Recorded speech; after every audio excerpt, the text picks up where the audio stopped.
Take a look around any modern fitness center today.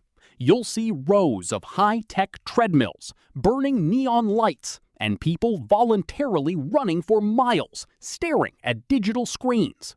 Millions of us pay gym memberships every month for the privilege of sweating on these machines. We view it as the ultimate symbol of health, self-care, and personal progress. But beneath the sleek plastic and digital calorie counters lies a dark, terrifying history. What if I told you that the machine you use to burn off your dinner was originally engineered to break the human spirit? Tonight, we uncover the hidden, torturous past of the treadmill.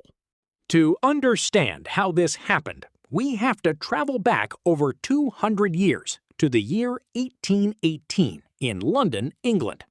The Napoleonic Wars had just ended, and the city was facing a massive economic depression.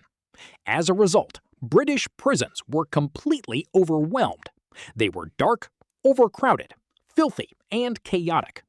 Prisoners were left in damp cells with absolutely nothing to do all day. The public was outraged, demanding that criminals shouldn't just sit around eating taxpayer-funded meals. Society wanted a punishment that was cheap, kept prisoners busy, and taught them absolute discipline through backbreaking, mindless labor. This problem caught the attention of Sir William Cubitt, a prominent civil engineer of the Victorian era. One day, while visiting a local jail, Cubitt was disgusted by the sight of prisoners lounging around the yard doing nothing. Using his background in engineering, he decided to build a machine that would cure their laziness forever. Sitting at his desk under the dim glow of an oil lamp, he drafted the blueprints for a massive, heavy iron mechanism. He called it the Treadwheel. It wasn't designed to help people lose weight. It was designed to be an endless, inescapable climbing machine. When the first prison treadmill was installed, it looked nothing like the ones we use today. It was a colossal wooden cylinder, sometimes over 30 feet long, with stepping slats built around the outside, resembling a giant paddle wheel. Convicts were lined up, side by side, forced to hold onto a long iron handrail overhead. As the heavy wheel rotated downward under their own weight, the prisoners had no choice but to step up, over and over again. If they stopped moving for even a second, they would slip, lose their footing, and risk being crushed by the massive, unforgiving iron machine. The physical toll of this machine was absolute torture. Prisoners weren't just walking. They were forced to climb the wheel for up to 8 grueling hours every single day in complete silence. Historians estimate that on an average shift, a prisoner would climb the equivalent of 10,000 vertical feet. To put that into perspective, that is like climbing to the top of the Empire State Building 8 times a day, 6 days a week, on a near-starvation diet of bread and water. Their muscles cramped, their joints deteriorated, and their spirits were completely crushed. But the prison wardens didn't just want to punish the convicts. They wanted to make a profit. So they connected the giant revolving treadwheel to a massive system of internal gears and shafts. As the prisoners walked, their collective body weight generated massive mechanical power. This energy was used to pump water out of deep wells or to turn heavy stone wheels that ground grain, corn, and wheat into flour. Because the machine was literally a mill powered by treading, it earned the name we still use today, the treadmill. For decades, the treadmill became the most feared punishment in all of Great Britain.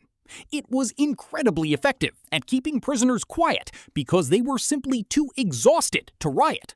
However, because the prisoners were deeply malnourished, the constant climbing destroyed their health. Many suffered horrific injuries from dropping into the gears, collapsed from pure exhaustion, or died of heart failure right on the steps. Famous writers of the time, including Charles Dickens, even wrote about how cruel and inhumane the machine was, describing it as a tool of slow death. As the 19th century came to a close, a wave of human rights reforms swept across Europe. People began to realize that torturing prisoners to death didn't actually reform them. Finally, in 1898, the British government passed the Prison Act, officially banning the treadwheel due to its extreme cruelty. The giant wooden wheels were stopped, locked in chains, and left to gather dust. For the next several decades, the treadmill was completely forgotten, remembered only as a dark stain on Victorian history. It seemed the machine would never see the light of day again. But the story doesn't end there. In the 1960s, an American doctor named Kenneth Cooper published a groundbreaking book about the benefits of cardiovascular exercise, coining the term aerobics. A mechanical engineer named William Staub read the book and realized people needed an easy way to run indoors. Staub designed the first motorized consumer treadmill for the home. Suddenly, the machine was completely rebranded. It was no longer a tool designed by a cruel prison warden to break a criminal's spirit. It was celebrated as a life-saving medical miracle to strengthen your heart. Today, the treadmill is the most popular exercise machine on the planet. We run on it willingly to stay fit, lose weight, and live longer. But the next time you step onto that moving belt, grab the handrails and feel like you are absolutely dying after 20 minutes. Remember, you are not crazy. Your body is reacting to a machine that was meticulously designed by a 19th century engineer to do exactly that. You are surviving the world's most famous instrument of historical torture.